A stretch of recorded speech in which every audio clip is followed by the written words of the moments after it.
En Russie, un bas-relief de 1910 représentant un démon a été détruit par des militants ultra-orthodoxes sur un immeuble de Saint-Pétersbourg, un bâtiment inscrit au registre du patrimoine architectural.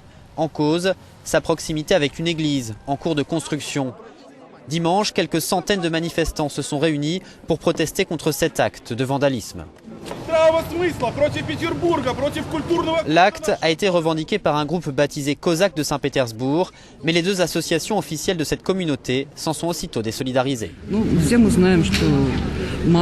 Nous savons tous que beaucoup d'églises sont décorées avec des figures de démons, des chimères, des gargouilles, et personne n'y touche, fait remarquer cette manifestante.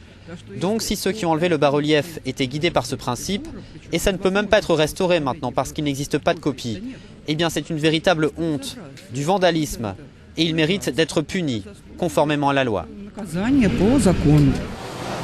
Depuis l'adoption d'une loi anti-blasphème en 2013, le texte est régulièrement utilisé par des groupes ultra-orthodoxes pour faire le ménage dans la sphère culturelle. Il y a environ 15 jours à Moscou, des militants ont détruit plusieurs sculptures d'une exposition consacrée à l'avant-garde soviétique, au motif qu'elles étaient, je cite, des œuvres sataniques faites par des pervers.